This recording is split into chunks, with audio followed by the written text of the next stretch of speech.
à la lumière de la Bible, et par sa lumière et dans la lumière, nous avons une compréhension de la Bible dans le plan et le temps que nous vivons aujourd'hui. Mais ce n'est pas la vue humaine, à notre science, notre idée, à nous-mêmes, mais par l'interprétation ni d'un dictionnaire, mais par la parole, nous comprenons ce que nous vivons. Et il n'y a que la parole, l'Écriture, qui peut nous confirmer, nous affirmer, nous enseigner, nous expliquer ce que nous sommes en train de vivre. Mais pour bien comprendre le temps que nous sommes en train de vivre, il faut avoir le Christ. Christ est la clé de tous les mystères. Autrement dit, ceux qui n'ont pas Jésus-Christ ne peuvent pas comprendre la Bible. Un politicien, c'est de la politique. Un historien, c'est un historien. Et il comprend la Bible par, si c'est un scientifique, par la science.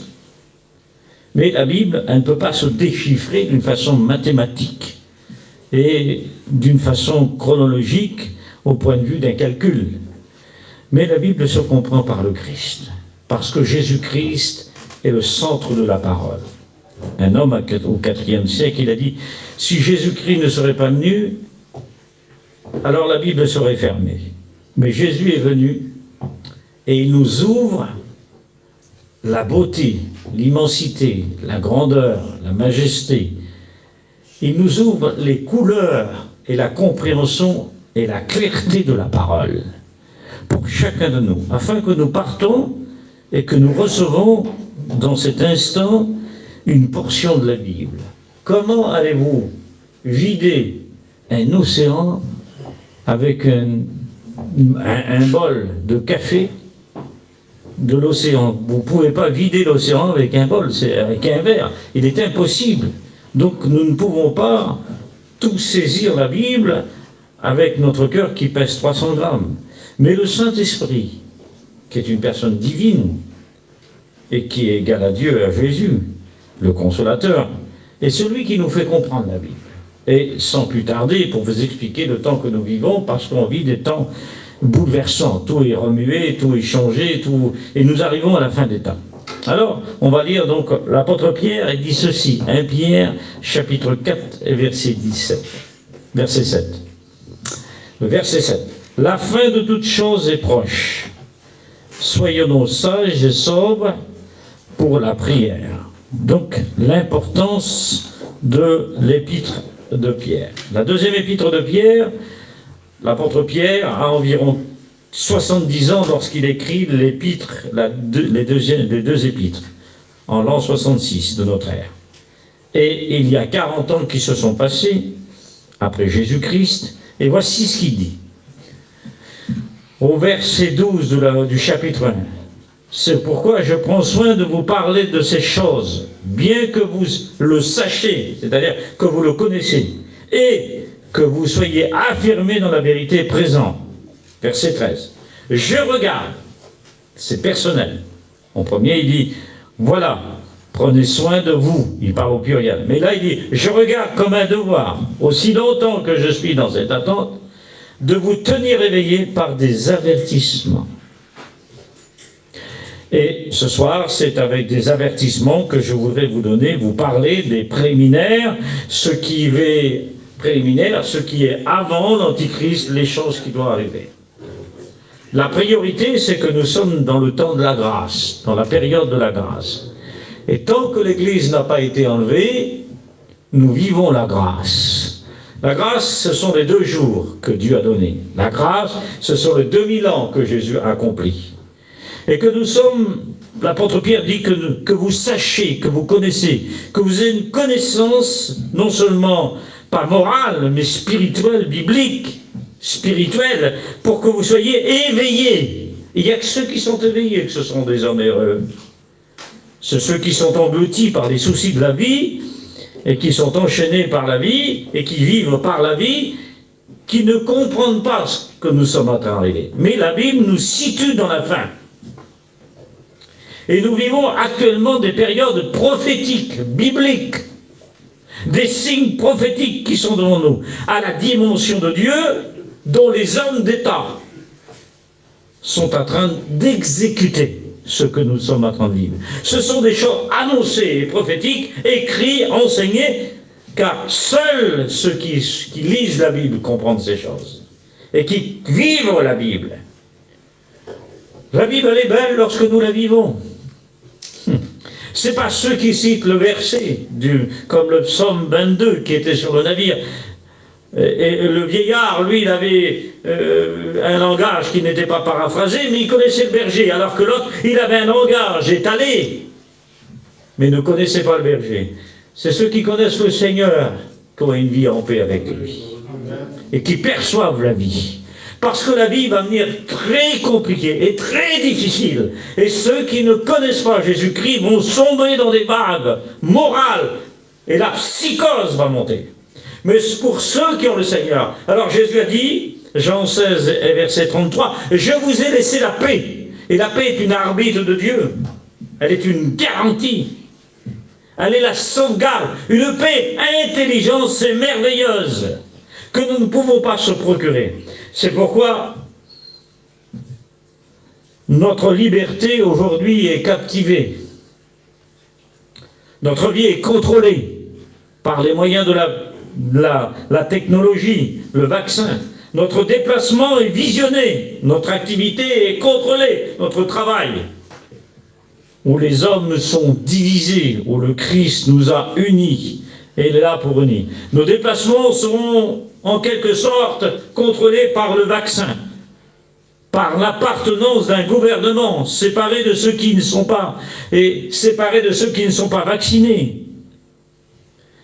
Ceux qui ne sont pas marqués par ce vaccin seront, bien sûr, ne seront pas hospitaliers. Le coût de la loisir, du restaurant et toutes ces choses, ceux qui refusent seront coupés de leur salaire. Rendez-vous compte.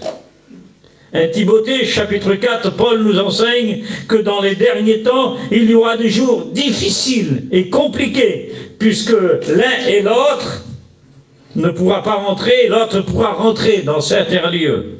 C'est distinguer les personnes et les séparer. Il y aura des jours difficiles et compliqués, durables, inexplicables et difficiles. Mais Jésus nous a laissé des garanties fondamentales. Car il nous a laissé la paix, et bientôt il revient, parce qu'il a préparé, Jean 14, une place pour tout le monde. Et ce soir, il y a ta place. Elle est préparée. C'est le temps de la grâce. Parce que lorsque la grâce sera finie, le point de départ, c'est l'Église. Quand l'Église sera enlevée, c'est un jour glorieux et unique, le vrai départ. Est-ce que tes valises sont prêtes? Est-ce que tu es prêt? Parce que Jésus-Christ, il revient. Il ne vient pas, il revient chercher. Heureux ceux qui ont part à la première résurrection. La seconde mort, Apocalypse 20, verset 6, n'auront pas part à la mort et à l'enfer. Mais c'est un départ avec Jésus-Christ, où Paul était là, il présentait ce départ. Car j'ai achevé, j'ai gagné. Il dit, j'ai gardé la foi. Il dit, la couronne de justice m'est réservée, et à ceux qui ont aimé le retour de Jésus-Christ. Est-ce que nous l'aimons? De quelle façon? Avec nos mots, nos langages, nos cœurs? Est-ce que nous sommes persuadés? Sommes-nous renfermés dans une religion, assis sur une chaise? Nos pensées sont-ils ici? Nos cœurs sont-ils là pour écouter ce que le Seigneur nous dit? La fin de la liberté est saturée. Les restrictions massives de l'interdit des terrains de besoins humains seront là, annulées. Interdiction des choses naturelles. Seuls les médicaments chimiques seront validés.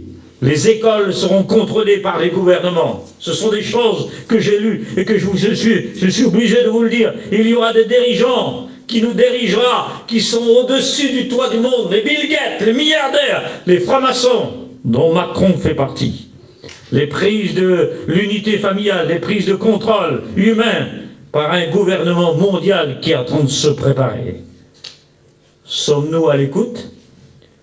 Il y aura un parallèle d'un rassemblement ou qui peut-être qui émet une identité ou une photocopie ou un flash qui commence à ressembler à la marque de la bête, une préparation, les préliminaires dont nous ne sommes pas destinés, dont aucun homme n'est destiné à la marque de la bête. C'est-à-dire que ceux, dans la période de la grâce, ceux qui sont en Jésus-Christ, il n'y a plus de condamnation, car il nous a délivrés de la colère à venir. Selon Thessaloniciens chapitre 1, verset 10. Il nous a délivrés. C'est déjà achevé. C'est une œuvre déjà accomplie. C'est une action surnaturelle que Christ nous a garantie et nous a mis le sceau sur nous, le sceau de la grâce, car le mot grâce signifie mettre en ordre ce qui est en désordre. Et si ton foyer est en désordre, et que ta femme est en désordre, tes enfants, et toi tu es en désordre, il n'y a que la grâce qui peut mettre en ordre. Un jour, un milliardaire, un japonais, avait acheté un tableau magnifique du crucifié. Il avait une maison, je ne vous dis pas, hein, c'était pas un Algeco, c'est une maison extraordinaire, mais il vaut mieux habiter un Algeco et avoir le Christ, que d'avoir une maison où habite l'or et les trésors, et là où il y a la vengeance. Quand l'amour règne, c'est là où toute vengeance ne peut pas être contre ceux qui ont l'amour, ceux qui ont toutes ces choses dans le Seigneur. Oui, et là il a fait venir un architecte. Il a dit, tu peux me placer le tableau ? Après avoir fait à l'horizon de tout ce qu'il pouvait faire, alors il a regardé un peu, visionné partout, et il a regardé où le tableau pouvait aller. Il s'est tourné vers le japonais et il a dit, vers le propriétaire qui était milliardaire, acheté plusieurs millions de dollars, le tableau, et il a dit, l'architecte, on ne peut pas placer le crucifié, le tableau. Alors l'homme, il a répondu, il a dit, pourquoi? Il a dit, parce qu'il faut qu'on déplace tout dans ta maison. Il faut qu'on déplace tout le salon, et les meubles, etc. Je voudrais te dire, il n'y a que le crucifié qui peut déplacer ce que tu ne peux pas déplacer. Je voudrais te dire que le crucifié n'est pas mort en tremblant, il est mort en vainqueur. Il est victorieux, il est vainqueur. Il est vainqueur sur la mort. Jésus est mort en tant qu'homme, chair et os.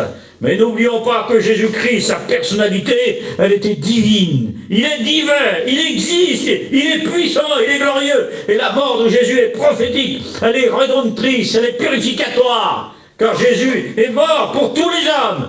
La mort de Jésus a été un exemple, elle a laissé des traces, elle a laissé des marques dans l'histoire de l'humanité. On dit avant Jésus-Christ, après Jésus-Christ, parce qu'on compte d'après la croix. La croix est le plus de Dieu, la marque de l'identité de Dieu. Il a marqué les hommes et la mémoire de Dieu. Billy Graham, il a dit, regardez la croix, vous aurez sujet à vous repentir. Regardez les hommes, vous aurez sujet à se plaindre. Ce soir, regarde le crucifié, il libère. Paul l'a dit, je suis crucifié à Christ. C'est plus moi. Un crucifié ne vit plus. C'est le Christ qui vit en toi. Non seulement il est mort, mais il est ressuscité. La résurrection a fait en quelque sorte, a explosé en quelque sorte, a condamné la mort éternelle. La résurrection a cloué le diable. La résurrection a mis le sceau sur le pardon de nos péchés. La résurrection, elle nous a ouvert une nouvelle horizon. La résurrection, elle a fait briller les 3 millions d'écritures, les 66 livres, les 1527 prophéties de toute la Bible. Ah, la résurrection, elle nous ouvre la porte de l'éternité. Veux-tu connaître la résurrection? Veux-tu connaître le Christ, Jésus ressuscité?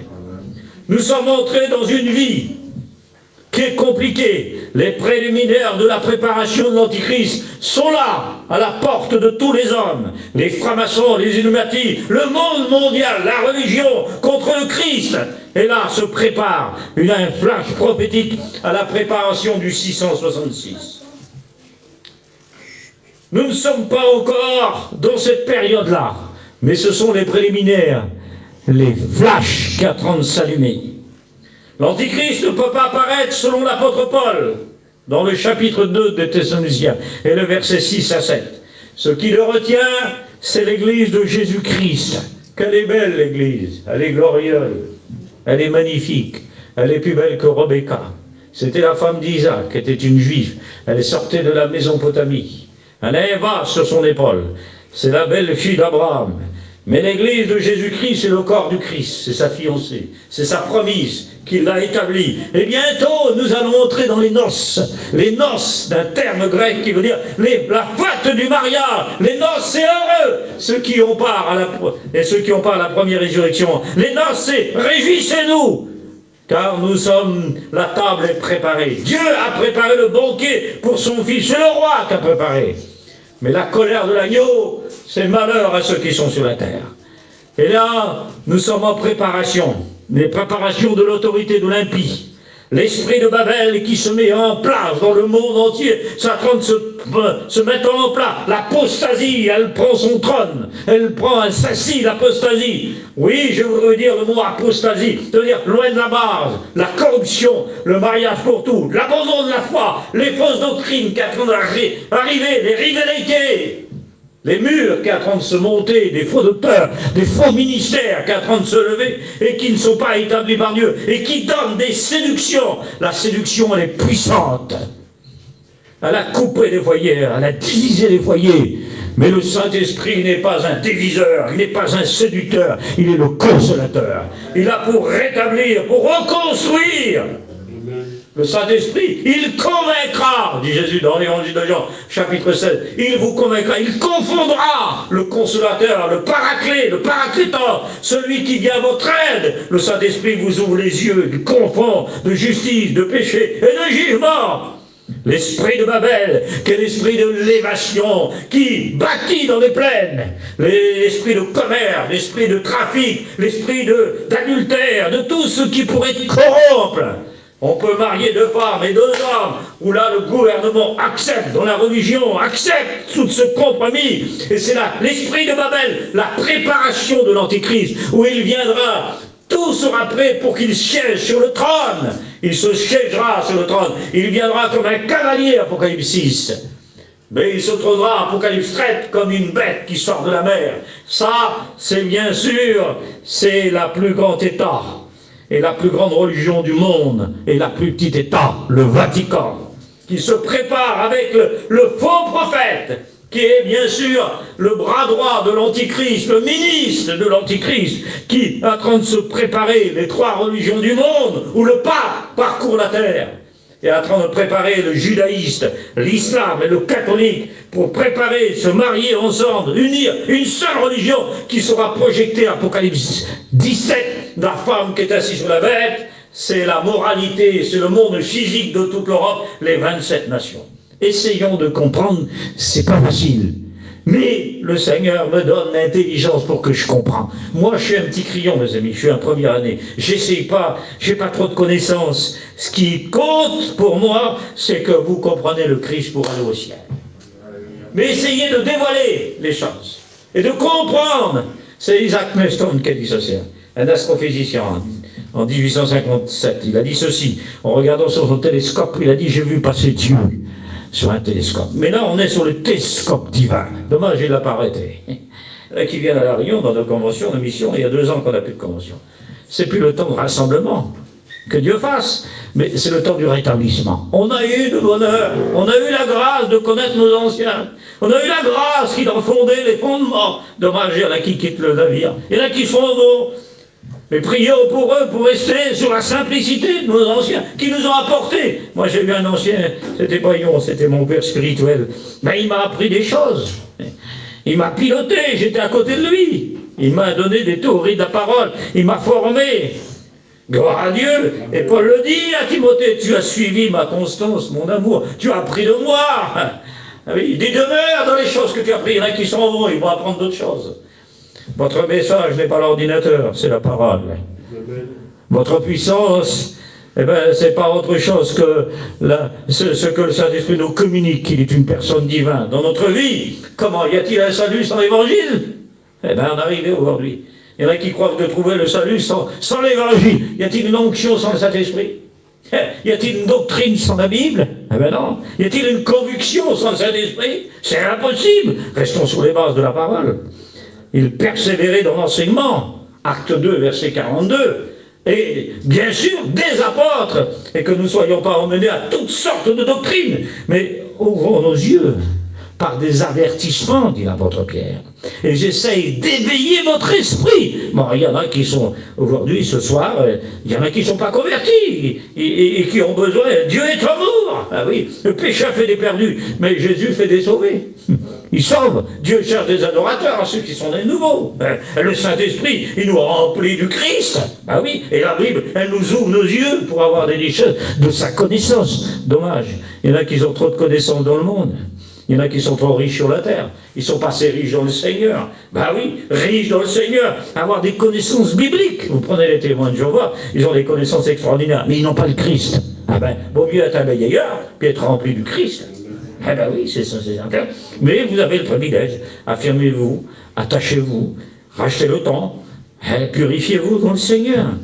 Et que votre progrès soit évident et que vous marchez de sanctification, parce que Dieu nous a choisis, Dieu nous a appelés à la sanctification. Mais c'est pas grâce qu'on est sauvé, c'est pas par la sanctification. Vous marchez à la sanctification parce que vous êtes né de nouveau. Ça, c'est la parole. Colossiens chapitre 3. Vous qui êtes ressuscités, cherchez les choses en haut.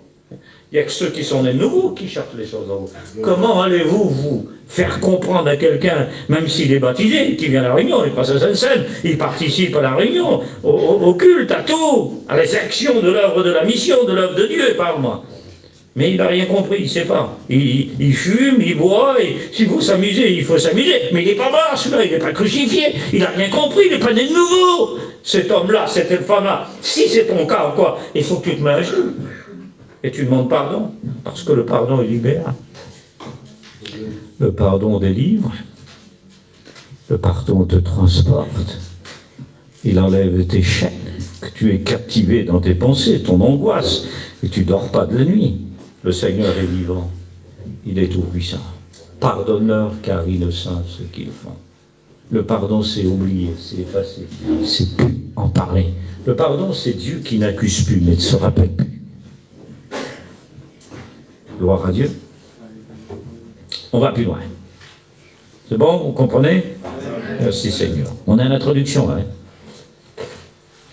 L'enseignement de la parole, c'est des profondeurs. Hein. Comme je disais tout à l'heure, comment avec une tasse vous allez vider l'océan? C'est possible.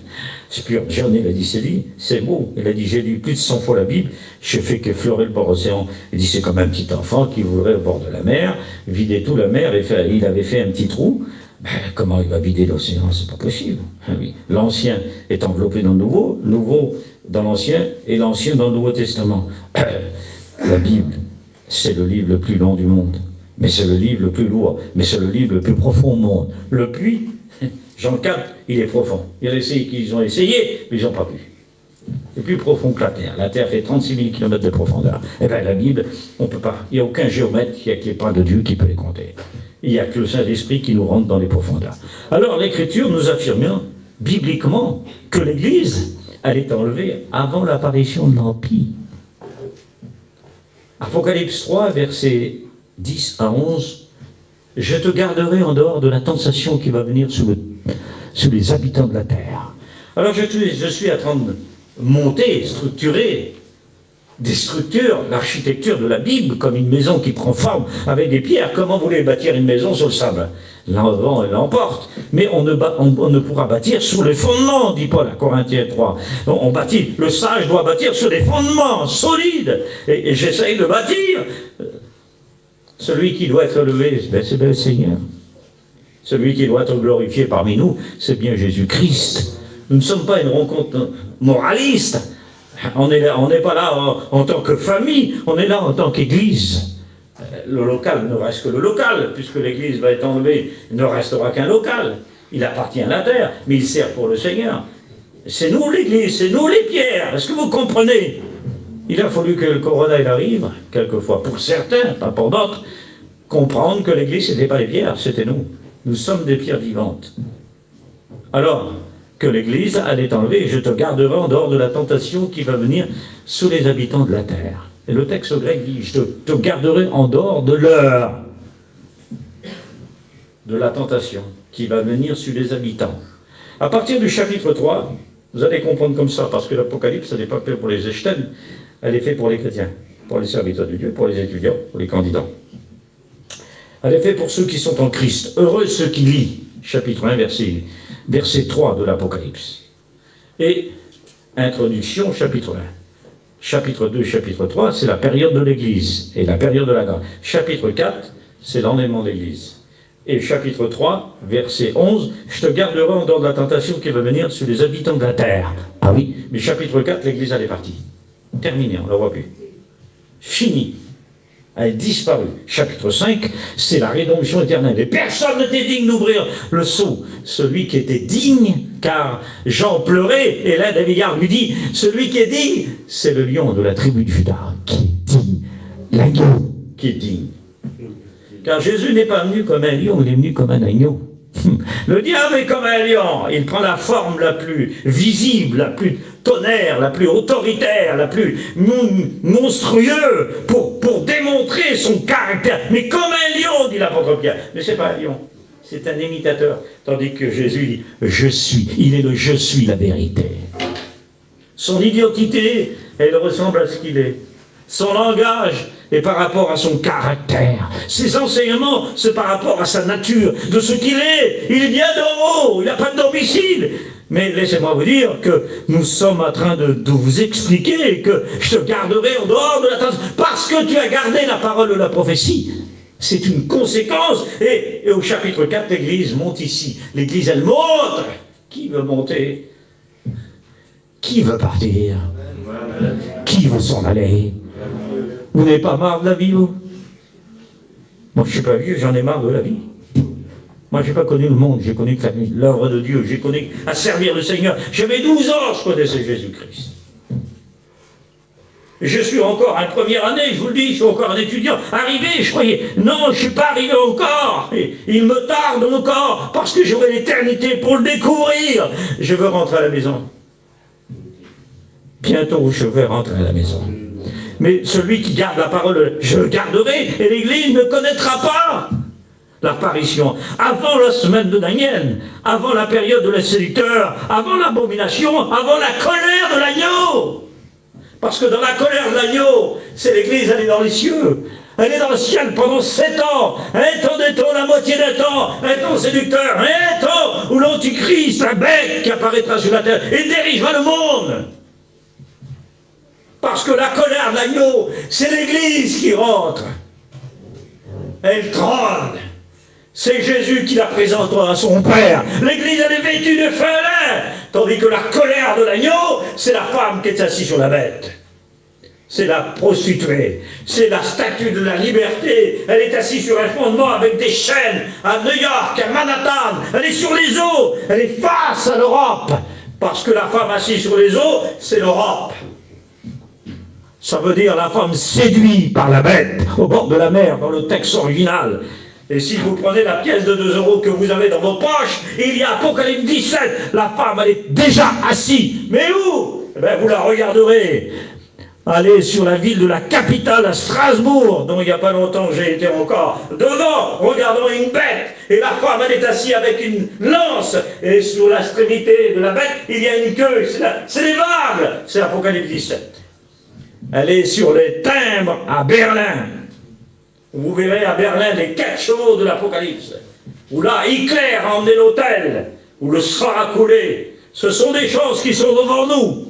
Et je ne peux pas tout vous dire parce que le temps me manque encore. Je ne voudrais pas un informateur, je suis qu'un prédicateur. Je suis là pour vous apporter des connaissances bibliques, mais pour non seulement des connaissances, mais que vous soyez instruits dans les voies de Dieu et ne pas perdre du temps, mais que le temps est précieux devant Dieu de se repentir et de se placer devant lui, d'être conforme à lui et de remplir et de racheter ceux qui sont vers vous. Parce qu'il y a des perdus chez toi.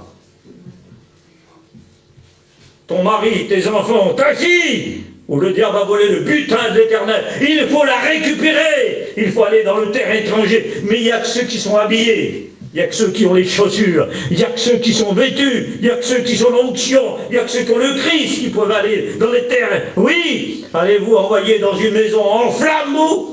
Moi, aux bottes, ou les frères qui sont là, on va se rouler. Il n'y a qu'un pompier qui peut aller dans les maisons qui sont en flammes, parce que lui, il est équipé. Est-ce que tu es équipé, toi? Il faut que tu sois un David, il faut que tu rentres dans les flammes, récupérer, d'arracher, dit l'apôtre Jude, d'arracher, d'enlever, rapide, vite, plus vite qu'à la vitesse lumière. Il y a des foyers qui sont en flammes et qui ont besoin d'être arrachés. Oui, le Seigneur revient bientôt. Et c'est avant la semaine de Daniel, avant la période de la séduction, avant l'abomination, avant la colère de l'agneau. Parce que la colère d'agneau, c'est malheur à la terre. Alors que les noces de l'agneau, heureux, c'est heureux, car les noces de l'agneau sont venues. C'est heureux, c'est la réjouissance, parce que juste après l'enlèvement de l'église, c'est la récompense tribunal, et on rentre dans une pièce à côté, parce qu'il y a tribunal, et on va rentrer dans une pièce à côté qui s'élève, c'est la pièce de la réjouissance. Elle est vêtue de fin lin, qu'elle est belle, elle est plus belle que Rebecca. Elle est plus belle que Rebecca, elle est santa. Elle n'a pas de ride, l'église. Elle a été purifiée, elle a été lavée. Tandis que la colère de l'agneau, ceux qui vont rester et qui voudront être sauvés, il faudra aimer Dieu. Parce que dans les noces de l'agneau, c'est Dieu qui nous aime. Mais dans la colère de l'agneau, il faudra aimer Dieu. Dans les noces de l'agneau, c'est Jésus qui donne sa vie. Dans la colère de l'agneau, c'est les hommes qui donneront la vie. Ils se laveront, ils laveront leur robe, il faudra te laver. Et ça, c'est la période de la vengeance et de la séduction, des 42 mois, 1260 jours. Et c'est là qu'apparaîtra le 666, dans la deuxième semaine. Et nous sommes dans ces préparations. C'est la grande épreuve, mais pour l'Église, je te garderai. Combien de fois il t'a gardé? Combien de fois il a été à tes côtés? Combien de fois tu étais à l'extrémité de la mort? Les vagues de la mort sont venues sur toi, t'ont saisi. Dieu t'a gardé. Aujourd'hui, c'est une seconde chance. Une grâce que Dieu te fait aujourd'hui de te garder des accidents. Tu étais presque à la mort. Tu étais dans le couloir de la mort, emporté par la mort. Mais la vie était plus forte que la mort. Aujourd'hui, tu es là. Il y a encore des blessures sur ton corps. Il y a des moments difficiles. Mais combien de fois il t'a gardé? Je te garderai. Je garderai ton départ, psaume 34, et je garderai, oui, ton départ, et ton arrivée, de la vie, de le parcours, lorsque on est de nouveau, c'est là que ça commence. Tu es tenu par le programme de Dieu, il y a un cheminement devant toi, il a mis un programme de bonheur et de paix devant toi. Il y en a qui ont tout saccagé, ils ont tout détruit, ils avaient tout des belles choses, des belles femmes, des beaux enfants, des belles choses qui étaient bonnes. Ils ont tout détruit à cause de l'alcool, à cause de la passion, des jeux, de tout ce qui l'a entouré. Ils sont ruinés autour d'eux. Il y en a qui n'ont plus de famille à cause de ça, à cause de la vengeance, de la haine. Ils n'ont plus de copains, ils sont séparés, ils n'ont plus de parents, ils n'ont plus de beaux-frères, ils n'ont plus de belles-sœurs, ils sont séparés de tout, ils n'ont plus de copains. C'est à ce moment-là que Jésus va rentrer en scène dans ta vie, pour mettre en ordre ce qui est en désordre, et te rétablir, car il est le réparateur. Venu à l'extrémité, rentrant dans les couloirs de la vie, le Seigneur est là. Il connaît ton épaisseur de l'angoisse et ta tristesse, qui t'afflige, qui pèse sur toi comme un poids, tu ne peux pas te débarrasser. Il t'arrive la nuit de ne pas dormir, combien de fois? Il faut que le corps soit livré à l'alcool pour ne plus penser. Il veut te remplir du Saint-Esprit. Il veut te remplir de sa parole. Mais il faut que tu aies Jésus-Christ. Parce que pour avoir l'Esprit, il faut avoir l'agneau. Ah oui, pour avoir la colombe, il faut avoir Jésus-Christ.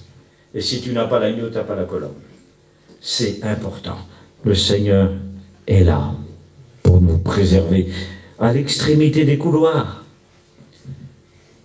À l'opération, des moments, des chevènements qui se sont passés. Il a été là, il t'a parlé au seuil de la mort, il a rentré dans tes pensées, il t'a parlé. Et aujourd'hui, tu te retrouves avec un calcul de toi-même, peut-être au bout de tes forces, d'une conclusion néfaste qui ne pourra pas te relever. Mais lui, il a dit, c'est moi, n'ayez pas peur. Je suis là. Amen. Il marche sur les vagues de la mer. Quel est son nom? Et quel est le nom de son fils? C'est Jésus-Christ. Tout se résume par l'heure. L'heure est avancée. Matthieu 14, verset 15. Par les dernières heures. Oui, l'épître de Jean, chapitre 2, et verset 9, verset 20. C'est la 12e heure. La nuit est avancée. Thessaloniciens chapitre 5. Et versets 2 à 3. Nous sommes de l'Église la fin du jour. Et la nuit arrive. Elle va arriver la nuit. Mais les sauvés ne connaîtront pas la nuit qui vient. Car nous sommes des enfants de lumière, dit Paul. Je n'ai pas besoin de vous écrire. Vous savez quel temps nous sommes. Vous savez. Vous le savez. Car Paul venait d'enseigner au chapitre 1. Avant, au chapitre 4, il dit le marché de progrès en progrès. Au verset 13, il dit je vous déclare d'après la parole du Seigneur. Verset 16, il dit je ne veux pas que vous soyez ignorants au sujet de ceux qui sont morts. Il dit comme Christ est mort, il ramènera ceux qui dorment. Et le texte original c'est ceux qui dorment, c'est pas ceux qui sont morts. Parce que la mort n'existe pas. Et Louis II a fait l'erreur. Parce que le vrai texte original c'est ceux qui dorment. Parce que la mort, Jésus a vaincu la mort. Je suis le Dieu d'Abraham, d'Isaac et de Jacob, a dit Jésus. Il a répété les paroles de Dieu, Jésus. Le Dieu des vivants, il n'est pas Dieu des morts. Et Jésus a broyé la mort, il a cassé la mort, il a pillé la mort, il a détrôné la mort. Et celui qui avait la puissance de la mort, Hébreux 2,14, il a enlevé les canons du diable.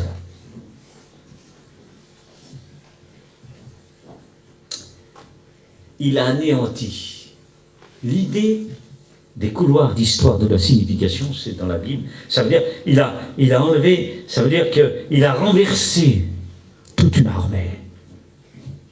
Il a renversé le diable lui-même, c'est un commis le diable. Réjouis-toi, t'es un vainqueur. Parce que l'apôtre Jean, il dit, vous êtes vainqueur à cause de la parole. Pas toi, partie faiblesse, nous. Mais à cause de la parole, à cause du logos qui est le Christ. Tout était fait par la parole, à cause de la parole. Et la fin de toute chose est arrivée. Nous sommes arrivés, mais t'es un vainqueur. Il n'y a que ceux qui sont des vainqueurs. Et que celui qui surmonte l'épreuve est un homme heureux. Il y a des hommes qui ne sont pas heureux parce qu'ils souffrent mal. Ils ont pris la souffrance à l'envers. Vous ne pourrez pas être guéri si vous n'avez pas le Christ, si vous n'acceptez pas la souffrance. Je sais que tu souffres, je sais les couloirs où tu as passé, je connais ton épreuve où tu as passé dans la mort, je connais tout, dit le Seigneur. Quoi que tu pourrais me révéler, tes pensées sont néfastes et tu as abandonné à toi-même. Donc t'es armé, tu es désarmé, mais je suis la vie, je veux mettre la clarté dans tes pensées. Tu es brouillard, tu es divisé par toi-même, tu es une maison renversée. Ne sais-tu pas que je suis la porte? Ne sais-tu pas que je suis la lumière? Ne sais-tu pas que je peux te rétablir? Je suis le réparateur. Il est lui seul qui peut donner la vie à toi-même, parce qu'il a vaincu la mort, et la vie est plus forte que la mort. Gloire à Dieu. Il veut te dépouiller de tes pensées qui sont toi. Il veut les enlever. Il en a la force et la puissance et la toute-puissance. Ce sont des garanties absolues du Christ. Mais selon la Bible, voilà les prophéties d'après Jésus, d'après les apôtres, d'après le Saint-Esprit. Nous sommes arrivés dans les derniers temps. Car les personnages qui ont marqué la Bible, c'est Dieu, l'auteur de la Bible. Jésus, le centre de la Bible. Le mot Jésus est cité 1000 fois dans le Nouveau Testament. Jésus. C'est le nom le plus glorieux, extraordinaire. Le nom qui est donné dans le ciel et sur la terre, sous la terre, qui a été donné afin qu'au nom de Jésus, tous les noms fléchissent. Actes des Apôtres, chapitre 4, verset 12. Au nom de Jésus, les morts ressuscitent. Les lépreux sont purifiés, les pécheurs sont pardonnés. Seigneur, les captifs sont délivrés. Au nom de Jésus, Jésus a marqué toute la Bible. Les apôtres, les prophètes, mais le Saint-Esprit qui est glorieux, troisième personne divinité. Et il nous démontre dans les derniers temps que nous sommes arrivés dans les derniers jours. Le temps prophétique, la fin des siècles, selon l'apôtre Pierre. Des jours dangereux, difficiles, des soulèvements, des événements qui vont arriver et qui sont là. Notre position en tant que chrétiens, dans les temps de la fin, on doit désirer le retour de Jésus-Christ. Voilà notre désir à nous. Ce n'est pas un objectif d'un désir dans une architecture de construire un monument.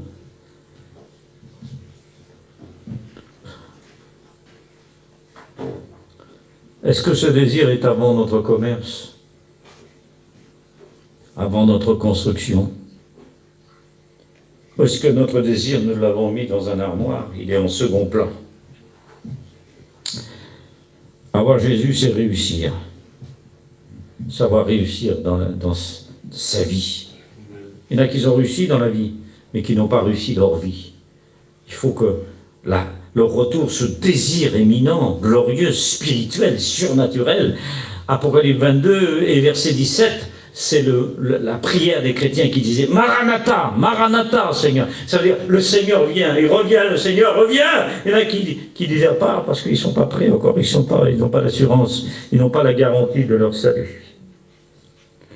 Ni eux, ni leurs enfants sont prêts. Ils ont apporté trop aux enfants. Ils ont apporté le monde à leurs enfants. Il fallait les enlever du monde. Ils ont emmené le monde à leurs enfants. Ah oui. Un homme a dit, j'ai cherché l'église et je l'ai trouvé dans le monde. Ah oui, j'ai trouvé le monde dans l'église et l'église dans le monde. Seigneur, l'église, elle n'est pas dans le monde, c'est le corps du Christ. Il faut rester biblique, elle est son corps. Mais les chrétiens qui repartent, ils sont comme les Galates. Ils veulent un autre évangile pour essayer d'exploiter et aller dans les profondeurs, pour essayer d'attirer des intérêts d'eux-mêmes. Il n'y a pas un autre évangile, même si un ange, même si c'est possible, un ange viendrait. Galates chapitre 1, verset 3, il vous apporte un évangile, ben, qu'il soit anathème, qu'il soit écarté, qu'il soit maudit. Parce qu'un évangile, un ange ne prêche pas l'évangile. Il n'a pas le droit de la prêcher, il n'a pas le droit d'enseigner, il n'a pas le droit de plonger ses regards dans la Bible. Un ange. Et pourtant, c'est un être céleste. Ah oui, savez-vous qu'il est sauvé? Savez-vous qu'un chrétien dans la rédemption est supérieur aux anges? Savez-vous que les anges sont supérieurs au monde entier? Savez-vous qu'un seul ange dans l'Ancien Testament, il a tué 185 000 hommes? Un seul ange. Dans le camp de l'ennemi. Savez-vous qu'un chrétien est supérieur à tous les anges? Savez-vous que les anges n'auront pas de récompense? C'est les chrétiens qui auront une couronne d'or. Savez-vous que les anges ne seront pas assis à côté du trône de l'agneau? C'est le vainqueur, c'est toi qui seras assis. Mais il faut que tu sois un vainqueur. Il faut que tu persévères. Et persévère jusqu'au bout. Sois fidèle. Jusqu'à la mort. Antipas, mon témoin. Et restez fidèle. Sois fidèle. Et le mot fidèle, c'est le mot en français, le vieux français. Ça veut dire fiancé. On est fiancé à Christ. Fidèle, ça veut dire attaché en hébreu. C'est l'idée de rester solide. C'est la fidélité. Savez-vous ce qu'une colombe? Pour démarquer, comprendre la signification, l'explication de la beauté de la fidélité, eh ben, il faut que tu te réveilles, mon ami, parce que tu dors. Réveille-toi, sois fidèle. Et la fidélité, eh ben, instruis, cherche, regarde l'instruction sur la terre. Consulte la nature, elle va t'instruire. Eh ben, regarde la colombe. Elle se marie une seule fois dans toute sa vie. Elle ne se marie pas deux fois. Elle est mariée à son mari toute sa vie. Ah oui. Jésus a dit que celui qui quitte sa femme et qui épouse une autre commet un adultère. Matthieu 19. Et la colombe reste fidèle jusqu'à la fin. Nous, on est mariés à Christ. L'Église, c'est la colombe. Elle est mariée à Christ. Et on reste fidèle. Celui qui se marie au monde est adultère par rapport à Christ. C'est pas possible. Ah oui. Il y a l'adultère moral, il y a l'adultère physique, mais il y a l'adultère spirituel. Ah oui. Elle est mariée jusqu'à la fin. Et quand lui, il meurt, elle monte dans les hauteurs. Elle se précipite dans les épines, dans les rochers. Elle meurt. Ceux qui sont morts en Christ, et que leur mari et leur femme, ils sont morts dans le Seigneur, ils dorment, ils sont dans le paradis. Et si lui, il est parti avant, elle est restée sur la terre, elle doit persévérer jusqu'à la fin avec le Seigneur. Bien sûr qu'elle est, elle est en quelque sorte dégagée, même si elle se remarie, elle est dégagée, elle fait ce qu'elle veut après. Mais dans le Seigneur, après c'est par rapport à leurs enfants, des conditions, qu'il n'y ait pas de résultat, des conséquences. Bien sûr, dans le Seigneur, ton mariage doit être honoré de tous. Oui, mais à l'enlèvement de l'Église, c'est des choses extraordinaires. C'est qu'à l'enlèvement de l'Église, il y aura des cellules de famille. La femme et le mari seront unis ensemble. Éphésiens 3, 14. L'enfant qui n'a pas connu son père, qui est un petit bébé, reconnaîtra son père et sa mère. Mais on aura tous le même corps. 1 Corinthiens chapitre 15, versets 54, 52. On aura un corps de gloire. Il y aura les cellules de famille réunies à la dimension de Dieu. La chirurgie ne peut pas le faire. La science ne peut pas le faire. La mort ne sait pas. Mais la résurrection va nous réunir. Notre espérance, elle est dans le Seigneur. Nous devons désirer le retour de Jésus-Christ. Rester fidèles en Christ dans la foi. Nous devons garder l'enseignement biblique. Nous devons avoir des réserves d'huile dans nos lampes pour le retour de Jésus-Christ. Non seulement avoir de l'huile dans nos lampes, mais avoir des réserves. C'est pas que les femmes, ils n'avaient pas les 5 autres qui n'ont pas resté fidèles. C'est qu'ils n'avaient plus de réserve. Le plus important, c'est pas avoir que la lampe, c'est avoir l'huile et les réserves. Est-ce que tu as des réserves? Parce que dans les moments de combat, c'est l'onction qui prendra la suite de la tête. Ah oui. Parce que l'onction te renouvelle, elle te restaure.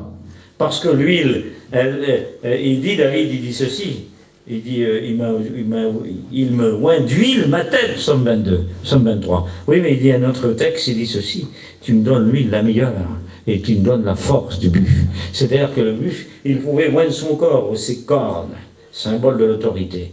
Eh bien, ce soir, je voudrais te dire que le Seigneur veut te renouveler, comme David, d'une huile fraîche pour le combat. Il doit arracher des hommes. Il doit veiller et prier dans l'attente du Seigneur. Il doit être riche en tant que ciel et pauvre pour la terre. Car celui qui voudra s'enrichir sur la terre va s'embarrasser de tout ce qui est la terre. La richesse de la terre, elle est un peu comme un atelier de Satan. Faites attention. Là, vous pouvez avoir de l'argent, mais ce n'est pas l'argent qui vous dirige. C'est le Saint-Esprit qui vous conduit. Il y en a qui sont peut-être dans le confinement, peut-être dans des choses comme ça, dans des situations crues de planifier, dans des réserves, des banques. Il faut que tu sois toi la banque. La Odyssée, dommage, elle était riche, elle est devenue une banque, la Odyssée de l'église de l'Apocalypse. Ah oui, elle est devenue une référence de banque, de commerce. Il ne faut pas que tu sois d'église de commerce, il faut que tu sois riche dans le Seigneur. Ah oui.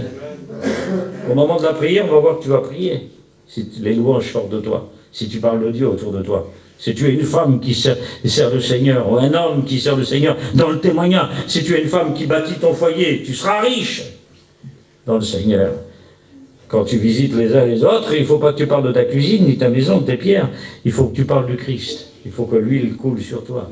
Une femme sage, elle bâtit sa maison, elle construit, elle emmène son mari dans les voies de Dieu. Elle est comme un navire marchand qui amène de la nourriture à sa maison. Elle est forte, elle est comme une vigne autour de sa table. C'est riche. Quand on approche de ta table, il ne faut pas que tu parles de toi, ni tes toilettes. C'est l'huile qui va parler de toi. C'est l'onction. Il faut que l'onction, elle coule sur toi.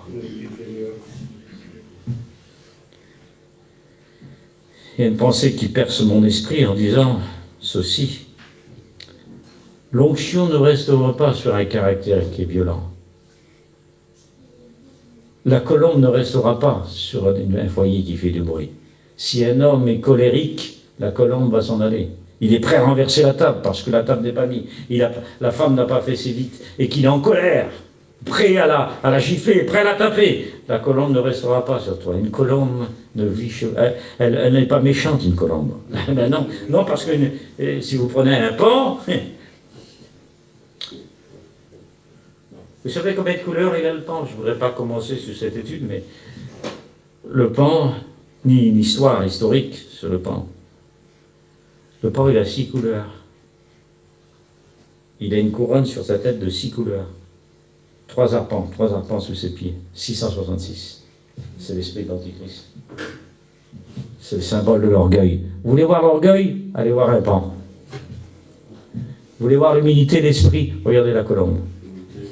Elle vous apportera que les choses de Dieu. Elle a 9 plumes porteuses de chaque côté. 9 dons spirituels, le fruit de l'esprit, l'amour, la joie, la paix, l'humilité, la tempérance, la maîtrise de soi, et tout ce qui est d'esprit. Elle a 5 plumes directrices à l'extrémité de son corps, qui sont les 5 ministères, apôtre, prophète, docteur, évangéliste, pasteur. Éphésiens 4, 11. Il est monté en hauteur, il a fait de 11. La colombe ne vous apportera tout ça. Mais pour avoir la colombe, il faut avoir le caractère de l'agneau. Vous n'avez pas l'agneau, vous n'avez pas la colombe. Parce que le monde ne peut pas le recevoir. Ceux qui ont l'agneau, c'est ceux qui ne dorment pas. C'est ceux qui veillent. C'est ceux qui sont renouvelés. Et la colombe, Matthieu, chapitre 3, verset 7, elle se pose sur l'agneau. Quand Jésus est sorti de l'eau, le ciel est ouvert. Luc nous dit, au baptême de Jésus, quelle inauguration, quel baptême! À son baptême, il y a l'inauguration de l'approbation de la colombe qui dit « Et je vis l'Esprit de Dieu ». Il ne dit pas « je vis la colombe ». Il dit « je vis l'Esprit de Dieu » comme une forme corporelle. C'est l'Esprit qui vient en évidence.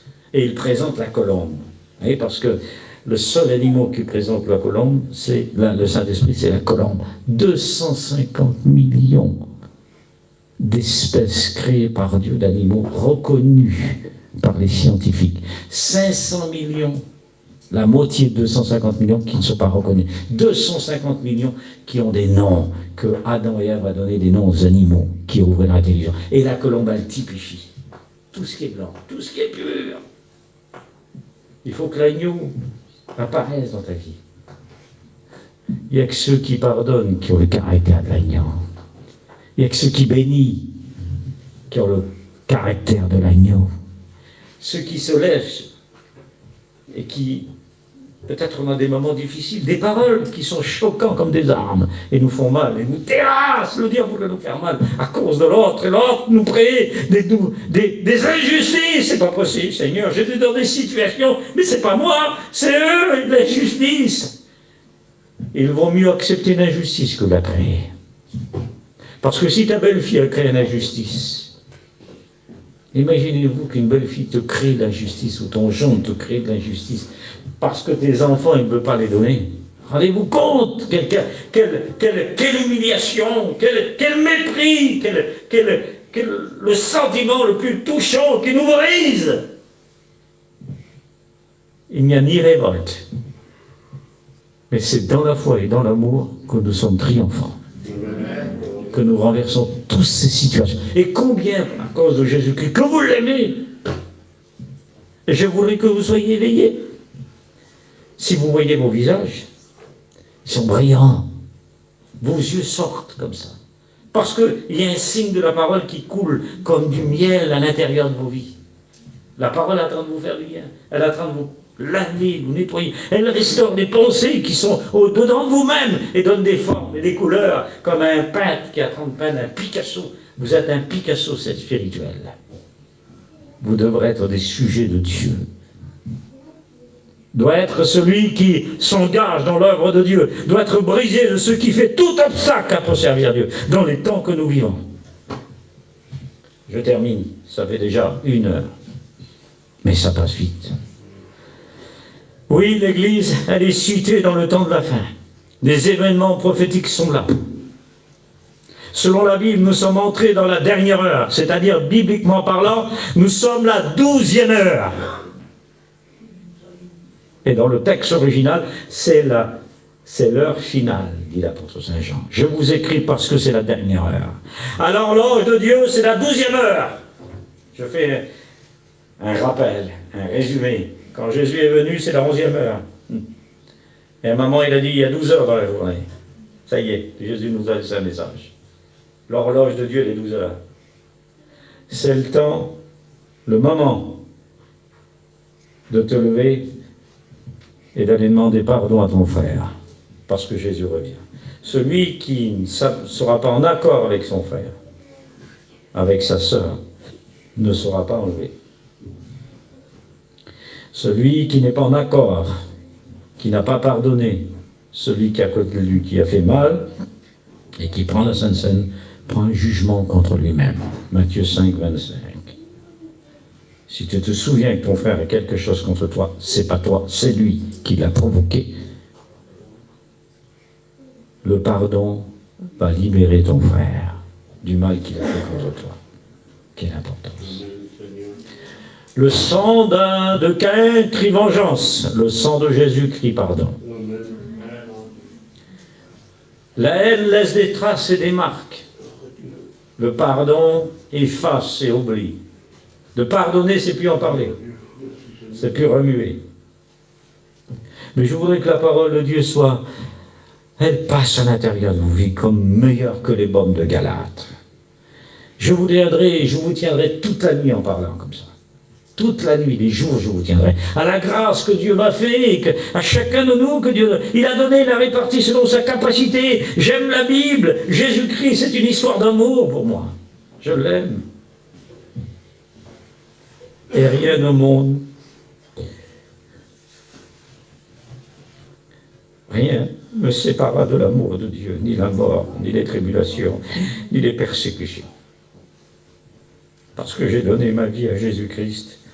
C'est pas à cause d'Ève, c'est parce que Jésus-Christ est rentré dans ma vie. Il a changé et chamboulé toutes les situations. Et nous sommes arrivés, ça y est, la 12e heure. C'est la dernière heure à l'horloge de Dieu, ça va sonner. Et la voix du Fils de Dieu, et pas Fils de l'homme, mais Fils de Dieu, Jean 5, 28. Et ceux qui sont dans les sépulcres, ceux qui sont dans les tombeaux, Apocalypse 20, ceux qui sont dans la mer, à Daniel chapitre 12, ceux qui sont dans la terre se réveilleront.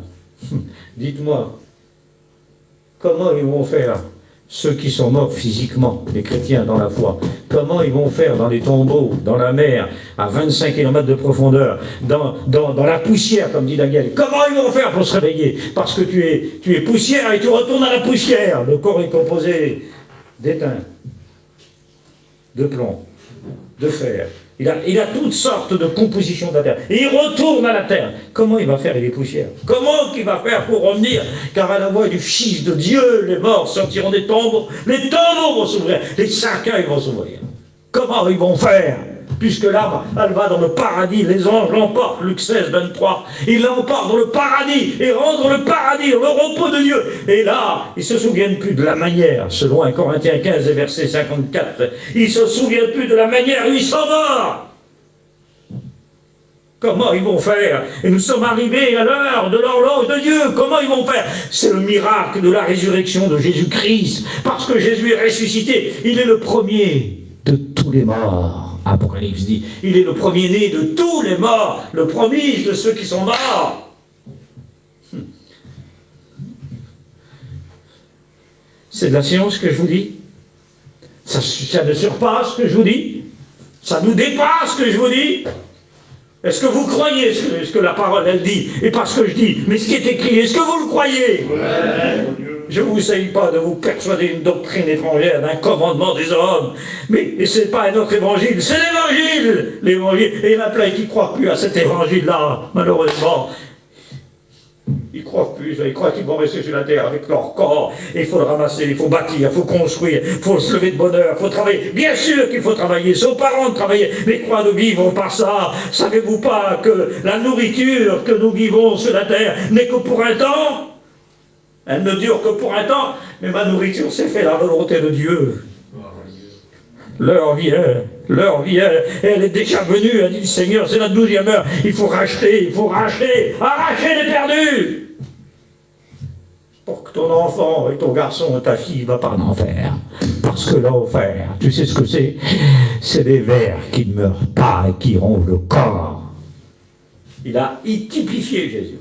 Il a représenté. Il a donné un langage matérialisé, parce que l'enfer, le corps n'ira pas, le corps de l'homme le perdu n'ira pas dans l'enfer. L'homme n'est pas fait pour être perdu, parce que Jésus a tout fait pour qu'il soit sauvé. Mais il y en a qui n'ont pas besoin d'aller en enfer, ils vivent l'enfer chez eux. Ils la vivent l'enfer. Et pour connaître le ciel, il faut connaître l'enfer. Mais tu vis l'enfer, ils ont l'enfer avec leurs enfants. Parce qu'ils ont trop donné, la drogue, l'argent, la voiture, etc. Et ils sont dans le monde, la ville la plus belle du monde. C'est ici, la plus grande avenue du monde. La plus belle avenue du monde, les Champs-Élysées. Alors on donne tout, ils vont dans le monde. Mais ils souffrent, leur cœur est comme l'enfer. Mais Jésus est celui qui nous délivre de l'enfer. Et qui nous transporte dans le royaume. Il n'y aura plus de douleur, plus de souffrance.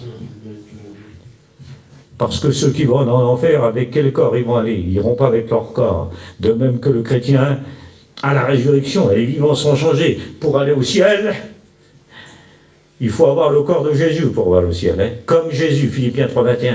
Un corps de gloire. Ah oui, pour aller sur la lune, il faut être un cosmonaute. Pour aller dans le poisson, pour aller dans la mer, il faut être un poisson. Pour aller sur la terre, il faut être un homme, une femme, un enfant. Ah oui. Mais pour aller au ciel, il faut avoir un cœur de Dieu. Il faut avoir un cœur pur.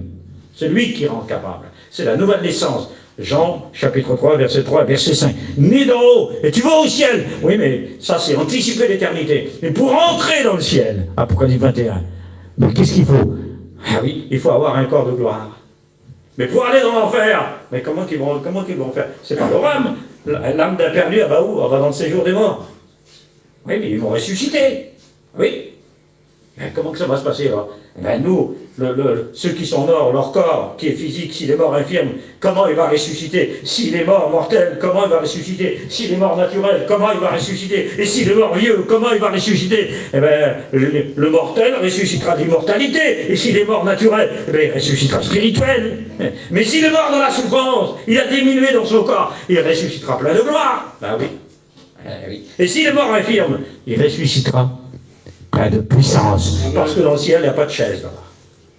Il n'y a que de la transformation, il n'y a pas de punique là-bas, il n'y a pas de douleur, il n'y aura plus de souffrance, 22 choses n'existera pas. Mais pour aller dans le ciel, il faut avoir un corps de gloire. Et à l'enlèvement de l'Église, chapitre 15, verset 52, en un instant, en un clin d'œil, plus vite qu'à la vitesse lumière, 300 000 km à la seconde, en un instant, nous serons changés. Mais celui qui va en enfer, ben, il aura un corps d'enfer. Il sera changé un corps d'enfer, un corps de souffrance pour habiter là-bas. Même le diable ne peut pas aller en enfer. Vous voyez le texte, Apocalypse, chapitre 20 et verset 10, il ne veut pas y aller. Même les démons, ils ont supplié Jésus de ne pas aller dans l'abîme, qui est le séjour des morts. Regardez quoi, qui est l'abîme, qui n'est pas le séjour des morts, c'est à part encore. Parce que les démons, ceux qui sont, dit l'apôtre Pierre, sont dans l'abîme. Et le séjour des morts, c'est les perdus.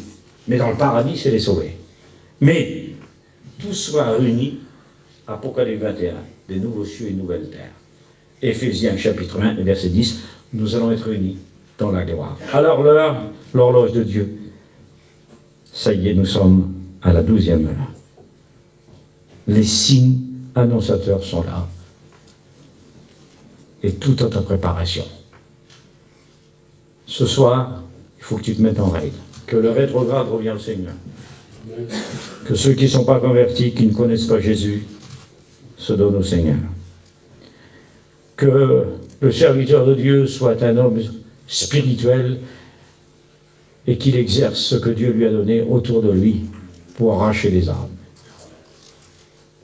Que les fidèles qui s'attachent à la parole deviennent comme des colombes qui apportent des messages autour d'eux. Et que le Seigneur soit glorieux dans votre vie. Parce que si vous ne supportez pas de cette réunion que vous avez eue ce soir, si tu ne la supportes pas, comment tu vas supporter le ciel? Ça sera impossible pour toi. Il faut d'abord accepter cette parole, cette réunion, pour que tu rentres dans la véritable. Il y aura la réunion avec lui à l'enlèvement de l'Église. On prie le Seigneur. On se lève. Et on prie le Seigneur. Tu es vivant, Seigneur. Vivant, vivant est le Seigneur. Il est digne de louange, d'adoration. Il est digne d'être adoré. Alléluia. Amen.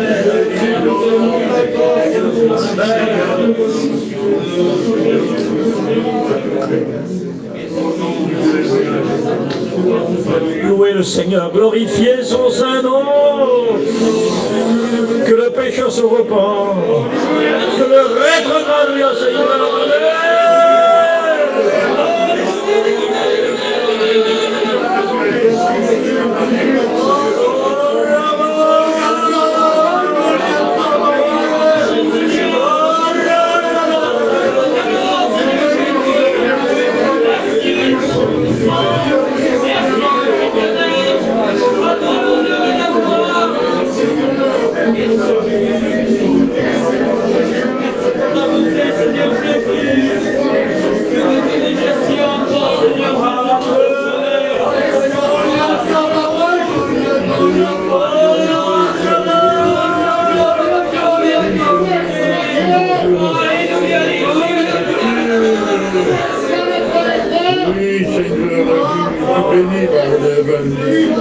Merci, tu bénis, Seigneur. Seigneur, il y a des engagements, il y a des personnes qui prennent des engagements avec toi.